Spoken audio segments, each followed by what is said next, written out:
Yo, what up, everyone? Welcome to Surface Series. I'm your host, Jordan O'Shea. This is j.sprays, and today we're going to be in Dallas, Texas. In Dallas, what we have going on right now is we are painting a full football field, but it's not just your regular football field. This is for OT7, overtime football. It's a 7-on-7 league that is focused primarily on sports, football, and skills. And rather than tackle or flag football, it's just touch. So these players get to show off their skills.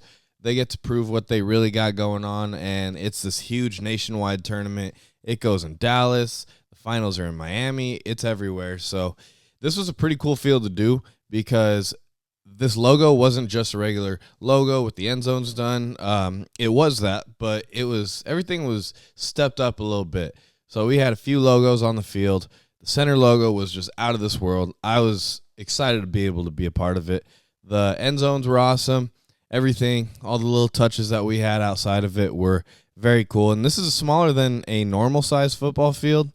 So you'll get to see what the process is from making a full-size field that's already there. That was actually a soccer field before, into a not NFL regulation size football field, but something that is specified precisely towards what OT7 is doing. And it was pretty cool to be a part of. So I'm really glad that I was there. I was a part of Athletic Applications Group. So it was cool to just be invited out there, get to do these dope paint jobs, which isn't something that you usually get to do in professional sports. So like I said, it was awesome. And I'm ready to just dive into this and show you guys what we had going on with it, because it'll explain it better than I am. All right, let's get to it. So you see us starting with the end zone right now. This is Brian Johnson. He was the head groundskeeper from Arizona State for a long time. He has been in the NFL, done so many Super Bowls and international games, and I was glad to just be able to hold his hose. Like I said, he's done this for a long time, and he's done it at the highest level. So there's nobody that's more of a true professional than him. And so it's just an honor every time I do get to work with him. He's out there sometimes when I get to go help Andy with athletic applications, and I love being able to do these jobs. I mean, we got a long one for you today. These episodes usually aren't going to be this long, but this is a very special one, and I wanted to kick off the show in a very special way. So, like I said, this was a very fun paint job, very fun job to do. This is called, so OT7, it's overtime. That's pretty much what the league is. Overtime, 7-on-7 football league. And pretty much what it is, it's high-level football from non-professional players, but it's the nation's top high school football prospects. So you got a lot of talent in these football games, in these tournaments, and it's something that is really fun to watch when you get to see it, but you don't really think about it too much outside of it. So if you've ever seen 7-on-7 football that players do, if you played high school football, I'm sure you know what it is. 7-on-7, no tackle, no flag. You're out there. Linemen go do their thing, whatever they got to go do. I don't really know, but everybody else is doing, it's a lot of passing. I don't even know if you're allowed to run the ball, but it's really cool. A lot of route running. Quarterbacks get to show off their arms, receivers and cornerbacks, and the other guys on defense get to show off their skills. It's a real fun thing to do. So, I mean, you see how big these letters are. This isn't just some little job that we had to go do. This was a big if these types of end zones were in professional football games, I would love to see it. College gets to do it a little bit, and like I mentioned earlier, Brian, he was the head groundskeeper at Arizona State University for the longest time.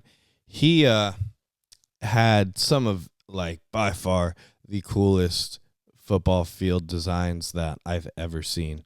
If you're ever looking for just the best sports field designs in general that you've ever seen, it's at a high level, especially, it's Arizona State.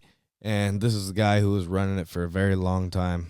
And I don't want to butcher his story, so I'm not going to go too into it, but I got to talk with him a little bit, and like many other groundskeepers, this wasn't necessarily the first thing that he had in mind to do, but as soon as he started doing it, man, he just started loving it, became obsessed with it, and like I said, he did it at the highest level you could possibly do, and he still does. So it's awesome to just be able to work with him, get to learn, and talk to him. He's a great guy, and he does a great job. Right now, you're seeing him do the R. We're going through every letter. We're not taking our time, or we are taking our time with this one. So you guys could sit back and enjoy this one with me.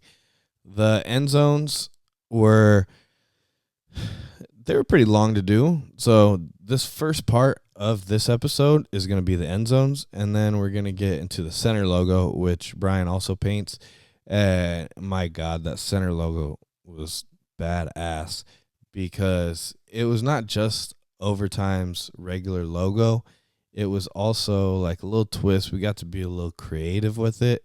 So I'm excited to get to that point. I got to help with a lot of holding his hose and refilling the paint machine and stuff. So it's pretty cool. Their colors are black and yellow. So we're doing the yellow letters, and then we'll do the black outline, the black background of the end zone, and then get to filling everything in. So it'll be awesome to see, and I'll tell you a story about when I was going to do this. So I'm from California.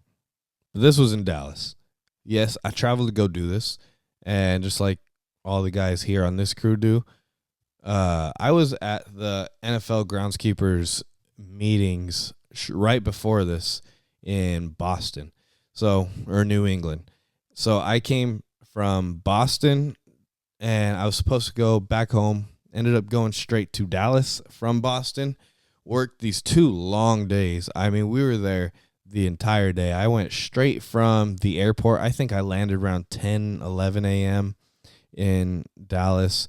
Took an Uber over to this field, and from there, literally just jumped straight into painting. It wasn't like I got to go settle in or anything. We just did this, and that was it. It was fun. I would do it again if I got the chance. And maybe next year I will. And I don't know. This is just something that I usually don't do too much, is get to do a cool job like this. I mean, you know what? Scratch that. I do a lot of dope shit. It's all fun and games. And it's actually serious work, though, because this is a lot of work. I mean, like I said, I don't know how long the other guys were there before me, but I showed up straight from Boston to go do this, and I was there from like 11, 12 till like 9 p.m., 10 p.m. or something like that the first day, the entire next day. And my God, I'd do it again today if I got the chance, because I love doing this type of paint job. I mean, there's nothing better than doing something fun and creative like this. So it's just something fun that I get to do. And by trade and by nature, I am a field manager, which means my main job is taking care of football fields. But one thing that I get to do is paint. And I absolutely love doing the painting, because it's something that we get to make, art from. Mix art and sports. I was never really someone that was too into art growing up, and I just wasn't good at it. I didn't do anything that I really thought was that great, but I've always been into sports. I've always been a part of sports, and to be in sports was enough for me. And to finally be introduced into something like this, it is amazing. So, I started doing this when I was 18, and I was doing it over at USC at the LA Coliseum, and I didn't really know what I was getting into. I was playing college baseball at the time, and I just needed a job, something that sounded fun, something that sounded cool. And so I got the opportunity to go to USC and ask them if I could get a job. So essentially, I emailed who was my boss at the time. He said, come on out. We need part-time help, which was perfect because I could only do part-time work as a college athlete.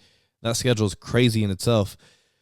So I started out, and my very first month in the job, I was already working a Rams game on the field, and I've never even been to an NFL game before that. So I was like, whoa, this is crazy. This is what I want to keep doing for a little while. But I do remember my first couple weeks, it was just grass work, and it was a lot. It was I mean, I've always taken care of baseball fields growing up. Playing baseball, you have to do that. So that part wasn't new to me. But my God, in the first 2 weeks at a field that's about to host two big-time football teams, the LA Rams coming back to LA and the USC Trojans about to start their season as well. It was crazy work. And I remember getting home, telling my mom, yeah, this is not something that I want to do forever, just because, my God, it was so much work. But here I am, almost 10, I almost 9 years later. Yeah, 9 years later, I'm still doing it. Now I do it for the Chargers, and that's my main job with them. I'm a field manager for the Chargers, but I do have this business where I get to go out and do paint jobs, and I get to go take care of other fields as well, do some sports field management stuff, do a lot of painting, do some of this cool stuff, and I love it. I absolutely love it. That's one thing that I've always wanted to do, is have a business. And right here, this isn't my job. This isn't for my business to go out and get a client and stuff. I'm helping Andy with Athletic Applications, who is awesome. He's a great guy and somebody that I got to learn from growing up into this industry. I mean, he gets the best jobs out there. We got this. We got some other stuff that I'm excited to show you. So I'm just absolutely loving where I'm at right now, because there's really nothing like it. So I get one thing that I'll spill right now is I get a lot of people asking me oh, what's it like working in professional sports? And that's a very valid question, because I had no idea until I started either. Working in professional sports is a lot. Working in any sports is a lot. I do say sports in general is a lot of work, and depending on what type of industry you're in within sports, they all have their own battles and time-consuming parts of the job, just like everything does. But my God, sports is not for the weak. I'll tell you that right now. Anybody who works in sports, in my experience, is there during the weekends. They're spending their Friday nights working. They're spending long hours doing some stuff that isn't as glamorous as it sounds like it could be, but we all stick around and do it anyway. It's not about the pay, because the pay in professional sports, unless you're a player, coach, or executive, I'm going to tell you right now, is not great. And I don't know if that's a secret, but from a lot of the comments that I've got on social media, a lot of people kind of just assume, oh yeah, this guy's out here, he gets to paint a football field, and they're paying him six figures to just go out and paint a couple times a week. And my God, it is not like that. I mean, there are times, and I'm getting a little off track of this paint job specifically, but we got a long ways to go. So I'm going to keep telling you about my experience, because working in the NFL, it's a lot of work. Just like anything could be, like I said, but sometimes we got 60, even up to 80 plus hour weeks. That's crazy. And that's not even for building your own business. I mean, I get to try to do it while I'm doing this, and that's a lot of work in itself. But you hear entrepreneurs say, yeah, you got to wake up start working until you go to sleep. There's not really room or time for anything else, but that's what professional sports is like in general. And some, depending on where you're at, you get more perks than others. Where I'm at right now, a lot of cool perks, but that doesn't mean that we're getting rich off this, because we are not. A lot of people aren't. I can't speak for everybody. I don't know what everybody gets. Some people get taken care of better than others. Some people get more like cool opportunities than others. Like obviously I love that I get to go to football games. I started doing this when I was 18, 19, and it's something that I still do. So I'm not complaining about that at all. I just want to make sure people know it's not just all unicorns and roses the whole time. Sometimes it can be, but most of the time it's not, especially not in our industry.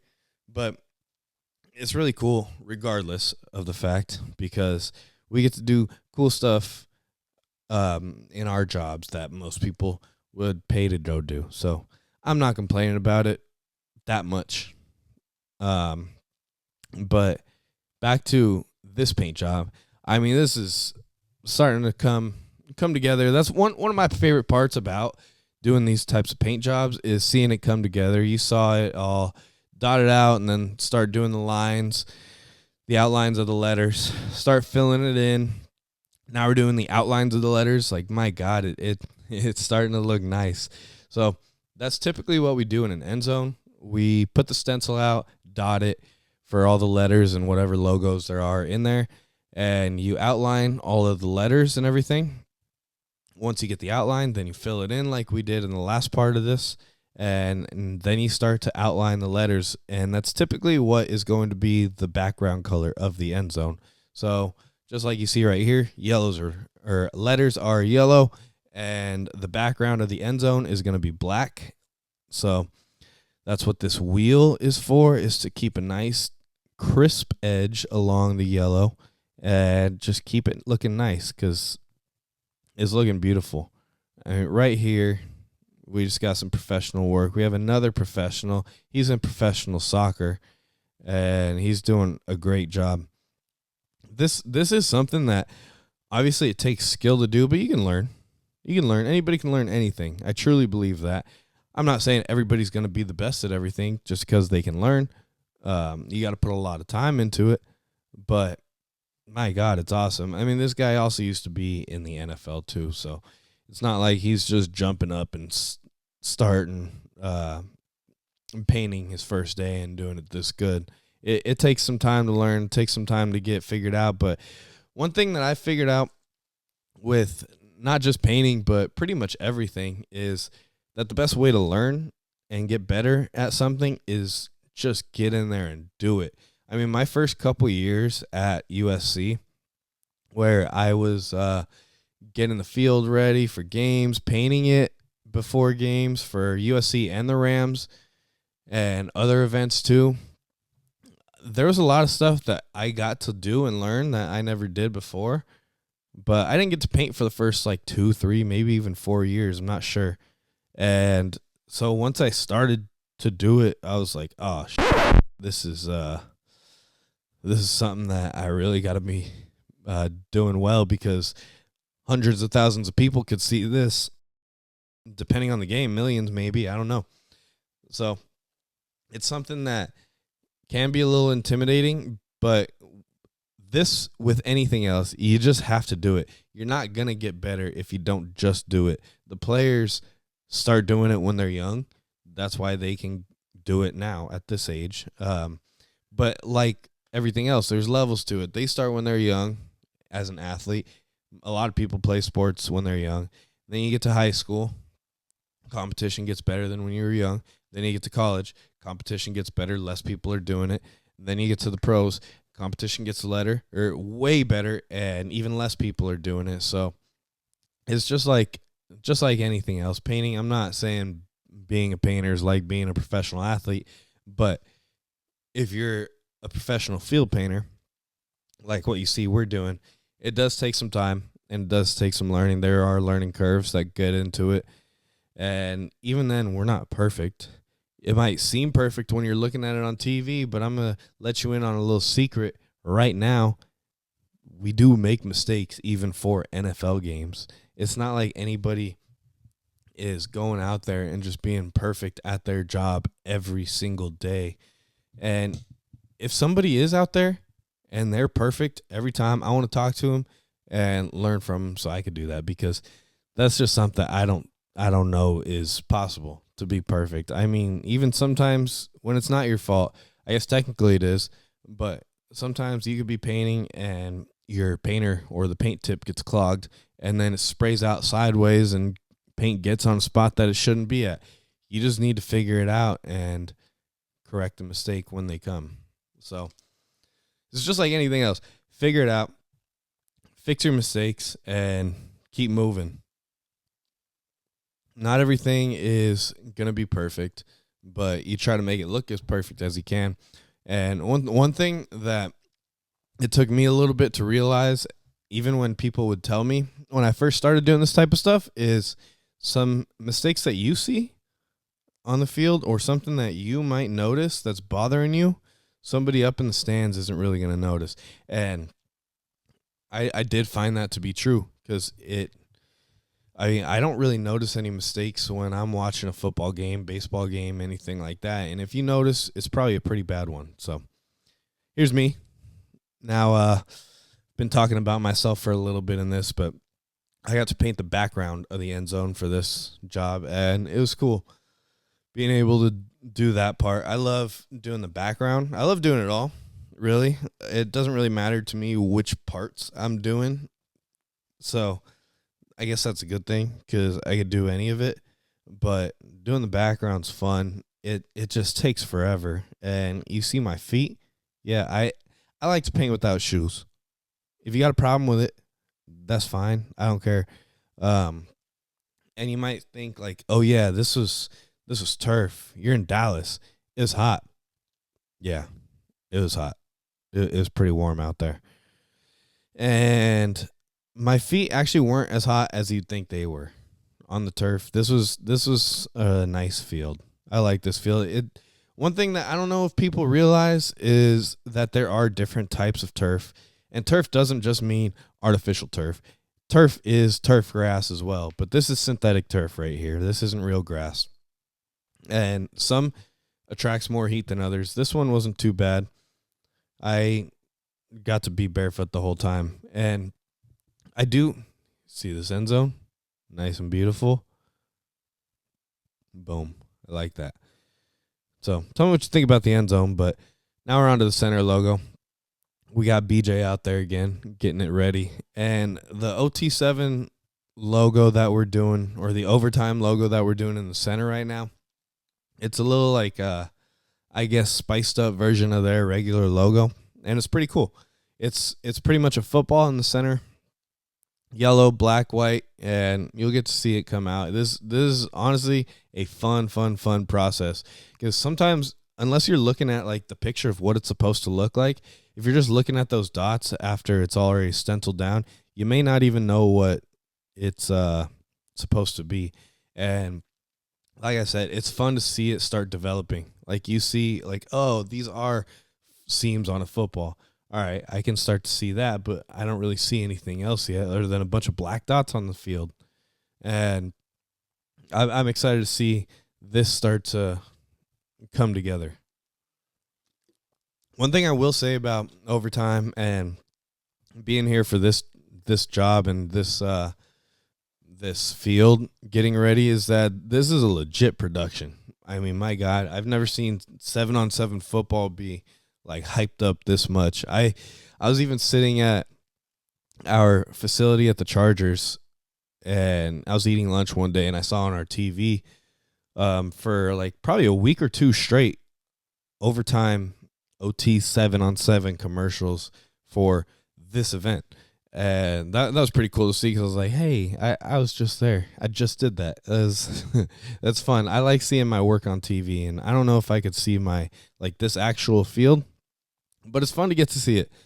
And like I said, this was a legit production. I mean, you could see the cameras getting set up. You could see all the structures being built in the background, all the bleachers and everything. It was cool. I mean, if I was in high school and I got to play on this, I would be stoked, especially it's going to be streamed or on TV. I don't know what their TV deal was like, especially when they got later in the tournament. But I mean, if you wanted to get deep in this tournament, you had to win a lot of games. And it seems like it was some great competition because these are some of the top high school football players in the country. So this is some pretty serious stuff, if I do say so myself. But yeah, we're just getting these seams all filled in. You see that we only had black dots out on the logo right there. And the reason is because it's pretty much just black, yellow, and white, but the white isn't very significant in the logo. The yellow is going to be filled in a lot like this. So you can see on the dots right there that it's kind of like a half moon rather than just like a circular dot. So you go off of, if you're painting the opposite color as the dot that's laid down, you go off of the straight side. And so pretty much you're just connecting the dots on the straighter side of the half moon. And so you know pretty much everything else that's going to be on the other side of the dots is going to be filled in black. So the curved side, whatever color is on that dot is going to be filled in on that curved side. So that's a little secret about painting football fields or any other logo that you might see painted. Surprisingly, a lot of people don't realize that this is painted, and for those who do, congrats. But those who I have got to interact with or see comments or whatever, some people thought that it was like graphically put on the TV just like the first down and line of scrimmage markers are on NFL, NCAA football. But nah, it's painted. It's painted. Some people...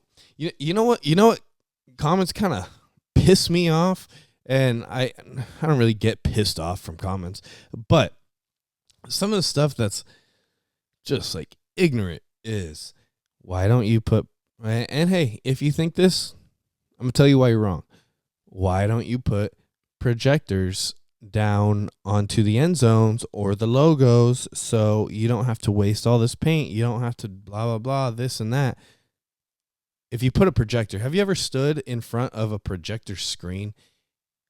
First of all, I'm going to give you some reasons why it wouldn't work out. If you're standing in front of a projector, if you have a projector at home, try it. It shines light at the wall or the screen or whatever you have. So if you had a projector on the ceiling and it's going down towards the field, if you're standing on top of it, it's just going to block the players from being able to see the logos on the ground, and it's going to be on their head.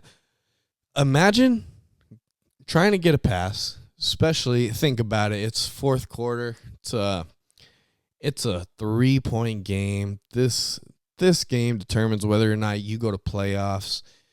And let's say Josh Allen or Patrick Mahomes or Justin Herbert or whoever. Say Justin Herbert's passing it to Lad McConkey, and Lad's running into the end zone, and he's looking up. It's a 40-yard pass, and this is an important play because there's 4 seconds. This is their last chance. He's running down to go get a pass. He's in the end zone. He looks up to go find the ball, and what do you know? There's a projector in his face. You think that would work? You think you could put a projector straight down onto the field? No, it's going to get in the player's eyes. Imagine going for a pass and you look up and there's a projector in your eyes. That's one of the stupidest things I've ever heard. And I get it. If you're not really thinking too much about the situation, if you're just watching a video online and you're commenting about it, sure, like I know you're not really putting much thought into it. But next time, think about it. And it's okay. It's okay. I like the comments. I like to see where other people's heads are at, especially when you're not in this and you're not part of the people or the crews that make these logos and everything. All right. It's whatever. Give us different ideas. I love to hear different ideas of how it could be done. I don't think anybody's ideas are stupid unless it is, because that is a stupid idea. If you're not thinking about it too much, I get it though. All right. But like I said, a lot of people don't know. I mean, you see how much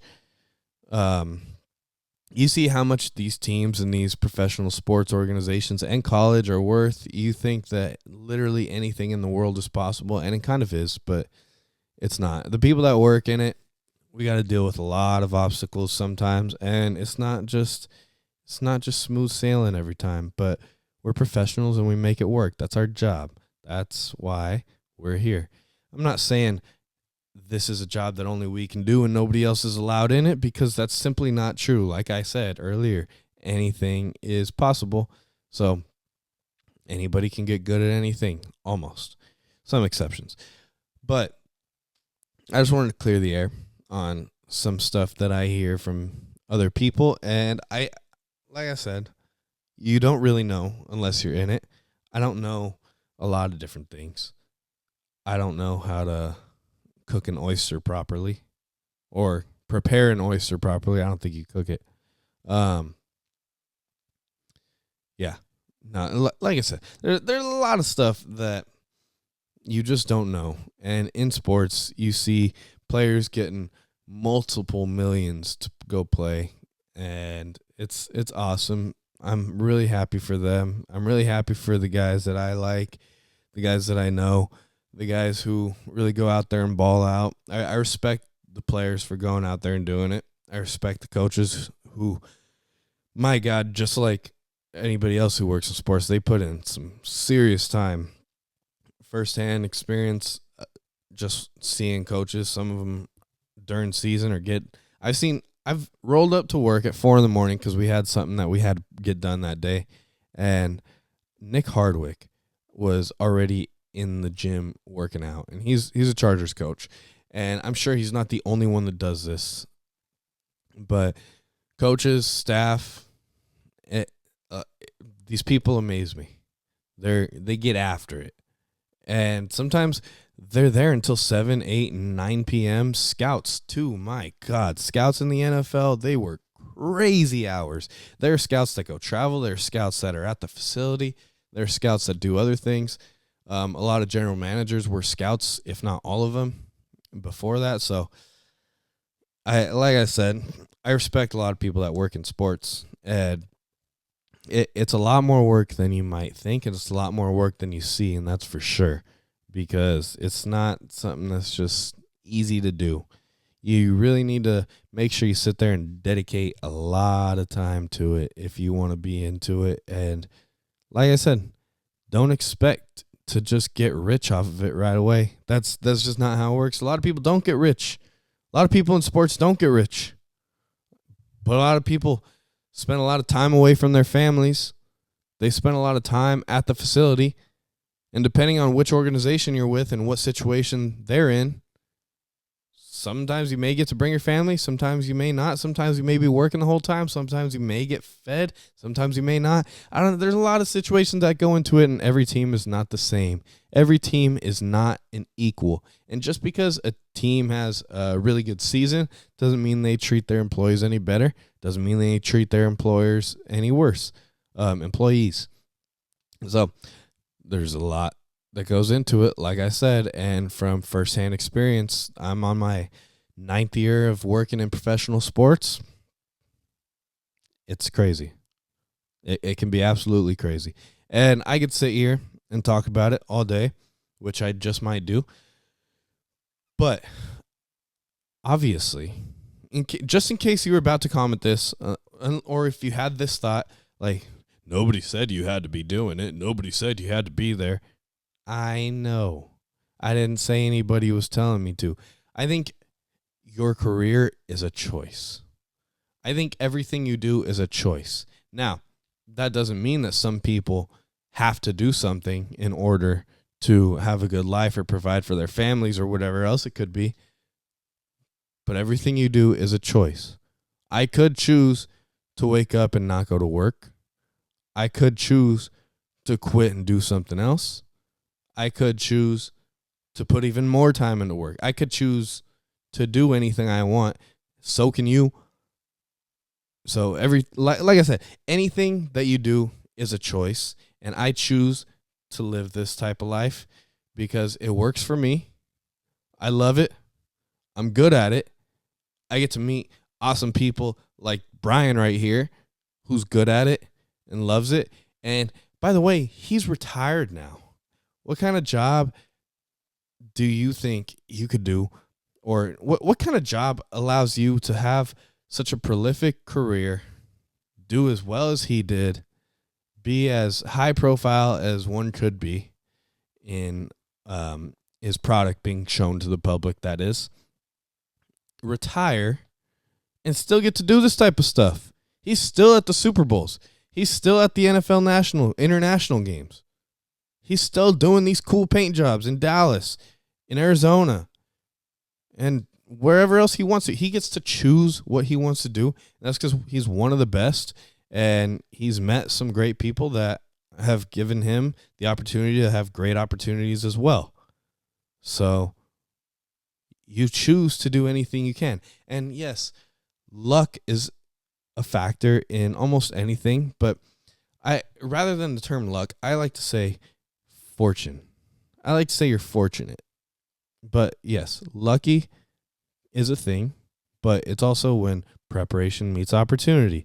People don't just get lucky, and if they do, congrats. But people don't just get lucky and their life changes in the best way possible because they just got lucky.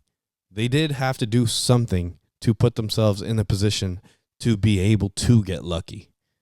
I mean, whether you were trying to do that one thing or not, whatever it could be, you still had to be qualified. You still had to be prepared in case this thing happened. You still had to better yourself to get to where you could be, to be in the place where that opportunity found you. Whatever it could possibly be, lucky isn't something that just happens for everyone. Being lucky isn't just like magical moment for everyone. It could be. I'm not denying that, but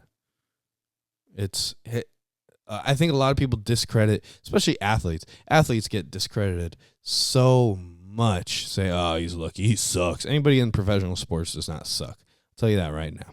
But back to the paint job. What he's doing right here is a little splatter effect on the paint. And this is what I was talking about. Spice it up a little bit. This is good. What's going to look real cool on the logo. He's using a paintbrush because he's got to know when he does fill in the rest of the logo that he doesn't want to mark inside those areas. So you see that he's using the paintbrush to get something cool, and then bam, there we go. Getting that yellow in, let the black dry. Like I said, the sun's out, it's hot, and I do got to say I got one of the worst sunburns of my life while I was out there. But it was worth it because I got to sit here, record this awesome content, make this video for you, and share it with everybody. But now he's doing the splatter effect, getting all the details of the logo put in, and I love it. I love it. A true professional. I looked at this logo before we did it, and I was like, how the hell are we going to get this done? I don't even know where you start with that. And he already had it mapped out. Him and Andy already figured out how they were going to do it, and just let Brian run with it. Just got to get the paint gun in his hand and start spraying. So this is stuff that I love to see. I can't wait till you guys get to actually see the entire logo. But like I said, this whole field was awesome. It was what, a 10, 20, 40. Let me see. I don't remember exactly what size this logo was, but it was, or not this logo. This paint job was. The logo was about like 14 yards. Yeah, there we go. There we go. There we go. That was a nice logo. The logo is about 14 yards wide. So yeah, this field, the center line is the 25-yard line. I've never seen another football field like that, and I may never get to see another one again unless it's for overtime. But Now we're painting the OT7 logos. We do 2 of these next to the center logo. So pretty much the entire spot in between the hash marks is just littered with logos, and I absolutely love it. I wish NFL fields got to be a little more creative. Every once in a while you get to see one, but not like this. I love this. They get just splatter all their logos all over the field. I get to watch and record and be a part of it and paint it, and I couldn't be happier to do this. And you see that wheel that Andy's using and getting that nice crisp edge? It's really only the outside edge that matters because the inside's all going to get filled in. So, not that that's not crispy either. It pretty much is, but he's getting this dialed in. He is a true professional. He's done some of the gnarliest stuff in sports field management, sports field painting, all of the above, and true professional. I love getting to do these types of paint jobs with him. But now you see him filling it in. He's got the wheel sitting there drying, and it'll take a little while to clean that off because that thing's caked up in paint. And one thing about these paint machines, and we're filling in the other side of the field right now, but one thing about these paint machines is, and all the accessories, is that paint gets caked up, and if you don't get to it right away, that shit gets just caked in paint. And what I mean by caked, I mean layers and layers and layers, and it takes some time and, like I said, some elbow grease to get that shit out. It just happens. That's what it is, and that's how we do it. It's a lot of work. Cleaning out the paint stuff is not my favorite part of painting, but you got to do it. You got to take care of your stuff, take pride in keeping everything clean, and that's just what it is. That's just what it is. And now you see Andy just filling this in. I know I've talked a lot about the NFL and what it's like to work in professional sports during this episode, but this is just truly something. Like, amateur sports are awesome. Amateur sports have some of the most creativity, the most fun, and some crazy competition. And the cool part about it is that a lot of times just kids playing, and I'd say kids are some of the most creative, or youth, whatever you want to call it, young adults, whoever it is, are some of the most creative athletes out there. You see some of these professional athletes get to be creative, but it's just like they're just kids out there too, a lot of them. And so I love watching this type of stuff because you get to see some creativity, some crazy plays, some fun, some passion, and all the hype around it. I love it. And while a lot of these guys may or may not, a lot of these guys in OT7 are probably going to go play college football. But while a lot of these guys may not go in the NFL, one thing that I love about amateur sports is that even though a lot of the players that are in them won't get to go play in professional sports, they still have crazy talent, and they have some crazy stuff that you usually just don't get to see. And it's fun. It's just a lot of fun. It's passion. It's everything. Yeah. See, there's that OT7 logo. Another one next to the center logo. Boom. Now you see what we got here. I'm recording this while I'm painting the background of the end zone, so forgive me. But the field that we're on right here, they have their markings out on the field. This was a soccer field, if I remember correctly. And so what we got to do, we got to cover it in green because we don't want it to show on the broadcast. So what are we going to do? Cover it in green and paint over it. And what we get to do here is pretty cool because we're covering this in green, and see, paint in the back of the end zone. Getting a little squiggly because I was recording. But I'm going to be painting this yellow box, and inside it, it's going to say OT7 in black. So you see that structure in the background that says OT7 right there? That's pretty much what we're painting inside the yellow box. And it was pretty cool. This is Andy right here. Andy's awesome. I've already talked a lot about him. I don't need to butter him up anymore in this episode, but I will one more time because this was a fun paint job. a lot of work, big sunburns for me. And I usually wear a hoodie, but the only hoodie that I had, I did not feel like getting paint on. Like I said, I just came from another trip and did not pack correctly for this road trip. So I just decided to wear the sunburn. I'm already brown. I got red. I got cooked on this one, but it was worth it. I wouldn't. I guess if I did it again, I'd probably bring a hoodie. It would be nice to just wear a short sleeve out every time I worked, but I work outside in the sun so much that I got to cover up my arms, I got to cover up my neck, and I got to try to cover up my face as much as possible because, I mean, I use sunscreen sometimes, but it's just I don't have the time to go back and reapply it time after time after time again, and it gets to be a lot. And then afterwards, obviously, I got to shower, but I have a problem with when I put sunscreen on my face with rubbing it in my eyes on accident, and I do it a little more frequently than one probably should. So a lot of the time I just choose to cover up with clothes. And that's what it is. That's just what it is. And that's what I do.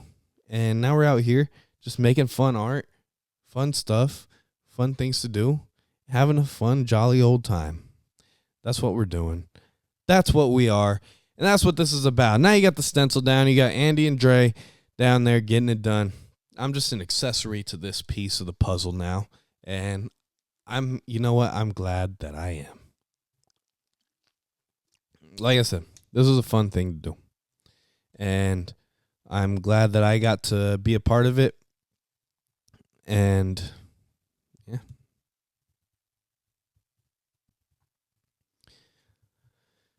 This is something that I absolutely just love being able to do, and I get to change the scenery a little bit when I go out here and do these jobs. I get to go travel. I've never been to Dallas before this, except to be in a layover, and that was actually the year before on the way to the NFL groundskeeper meetings because I had to go to Houston, which is where they were, and I got stuck in Dallas on a layover that time. So it was actually cool to be able to get to see Dallas without being in an airport. I was only in the airport real quick because I didn't have to be in there too long. But my God, being from California, I'm in LAX usually, and the airport is brutal so much of the time. Going in Dallas was a breeze. It's kind of big, but other than that, once I found where I needed to go, I was cool with Dallas. I didn't need to take my shoes off. I didn't even take my laptop out of the bag. I just got to walk right through security. I ain't have nothing on me, and that's it. That's all it was. We got the numbers down, getting the hash marks down. See this hash stencil? That's how it is. That's how you get these nice lines. If we could just get a stamp that we could just carry, place down, carry to the next spot, place it down, I would love that. If somebody makes that, I would love to have one. But right now we got this hash sled, and that's what it is. You paint it out. And doing this border right here in NFL college, it's 6 feet long. I don't know exactly how long it was here, but if you're the border guy, it's a lot of work. You see Andy on his phone, he's a professional. He knows how to do it. I posted a video of him doing this, and so many haters online. Was he on his phone? Blah, blah, blah. He's the boss. He's making business calls. He's doing this, doing that. Maybe he's talking to his family. I don't know. Who cares? He's getting the job done, and it's looking great. You see this field? That's what it's about. That's what it's about. This is, come on. This is just an absolute beauty of a field, a masterpiece. And I could not be more excited to see that we got that field done exactly how it was supposed to be with some creative freedom. Got that job done. It was, I love this shit. I love it. And it was something that was just fun to go do. Like I said, getting to travel to go do this stuff, can't beat it.